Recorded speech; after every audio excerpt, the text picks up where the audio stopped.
Corona virus کی وجہ سے پورے ملک کے اندر لاک ڈاؤن ہے، تو اس موقع سے بھرپور فائدہ حاصل کر کے ہمیں ذکر و فکر کی طرف آنا چاہیے۔ قرآن مجید کی تلاوت، کثرت نوافل، قضا شدہ نمازوں کی ادائیگی اور دیگر امور خیر بجا لانے چاہیے۔ اپنے ماں باپ کی صحبت میں بیٹھنا چاہیے، ان کی دعائیں لینی چاہیے، اپنے بچوں کے پاس بیٹھیں، اور بہت سارے اور امور جو ہم اپنی مصروفیات کے باعث پورے نہیں کر پاتے، تو یہ موقع ہے ان کو پورا کرنے کا۔ لیکن اس موقع سے ناجائز فائدہ حاصل کرتے ہوئے بہت سارے لوگ اپنے مکانوں کی چھتوں پہ دھاتی تاروں کے ذریعے پتنگیں اڑانے کے شغل میں مصروف ہیں، تو اس شغل سے خدا را باز آئیے۔ یہ موقع ایک دوسرے کی مدد کرنے کا ہے، نصرت اور اعانت کرنے کا ہے، نہ یہ کہ مکانوں کی چھتوں پہ کھڑے ہو کے آپ خونی کھیل کھیلیں اور دھاتی ڈور کے ذریعے سے لوگوں کے گلے کٹیں اور لوگوں کو نقصان ہو۔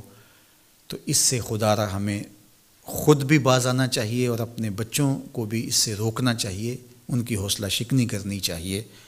ویسے بھی علماء نے کہا کہ یہ جو پتنگ کٹتی ہے تو بچے اس کو لوٹنے کے لیے دوڑتے ہیں اس کے پیچھے،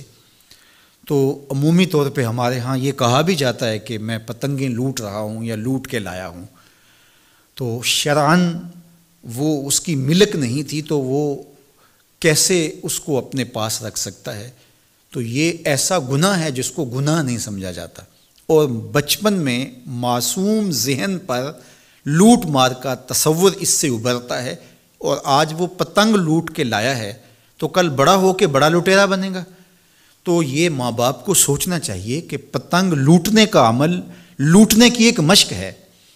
اور بچہ اس کو کوئی برائی نہیں سمجھ رہا اور اس کو گناہ نہیں سمجھ رہا، حالانکہ یہ مال لقطہ ہے۔ اور اگر کسی نے پتنگ لوٹ لی یا ڈور لوٹ لی تو ہمارے فقہا نے لکھا ہے کہ 6 ماہ تک اس کا اعلان کرے، مالک کے نہ ملنے کی صورت کے اندر اس کو صدقہ کرے، وہ خود پھر بھی نہیں رکھ سکتا ہے، چونکہ یہ مال لقطہ کے حکم کے اندر ہے۔ تو عمومی طور پہ ہم بچے کو بھی شاباش دیتے ہیں، اس کو بڑا دلیر قرار دیتے ہیں کہ اس نے اتنی پتنگیں لوٹی، آج اس کا یہ کمال ہے۔ تو میاں یہ بچوں کے نفسیات کے اندر لوٹ مار کے تصور کو راسخ کرنے کا ایک ذریعہ ہے پتنگ۔ اس نقطہ نظر کی طرف شاید کبھی کسی کی توجہ نہ گئی ہو، تو اس پہ بھی غور کرنے کی ضرورت ہے۔ میں تو یہ بات کہا کرتا ہوں کہ چلتی ہوئی ٹرالی سے یا ٹرک سے جو بچہ گنا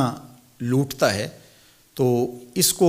بچے کی بہادری اور فنکاری سمجھا جاتا ہے، لیکن آج جس نے گنا لوٹا ہے تو کل وہ ملک لوٹنے لگے گا، کل وہ اور کچھ بھی لوٹے گا۔ تو یہ چونکہ جب برائیاں شروع ہوتی ہیں تو بڑے پیمانے سے شروع نہیں ہوتی، چھوٹے پیمانے سے شروع ہوتی ہیں۔ تو پتنگ لوٹنے کا تصور لوٹ مار کی طرف لے جانے والا ہے، اور دوسرا یہ قاتل ڈور کتنے لوگوں کی زندگی کا چراغ بجھا دیتی ہے، اور کیا گزرتی ہے ان ماں باپ کے اوپر جن کا لخت جگر، جن کا بیٹا ان کے ہاتھوں کے اندر دم توڑ جاتا ہے اور گلا کٹ گیا ایک ڈور سے۔ اور ایسے واقعات ہم کتنے سنتے ہیں۔ تو میں گزارش کروں گا کہ اس خونی کھیل سے باز رہا جائے۔ اخلاقیات بھی اجازت نہیں دیتے، ہمارا ملکی قانون بھی اس کی اجازت نہیں دیتا، اور پنجاب پولیس بھی اس پر ایکشن کر رہی ہے۔ ان کے ساتھ تعاون کیجئے اور اپنے گرد و پیش کے ماحول کی انہیں خبر بھی کیجئے، خود بھی بچیے، اپنی اولادوں کو، بچوں کو بھی اس سے محفوظ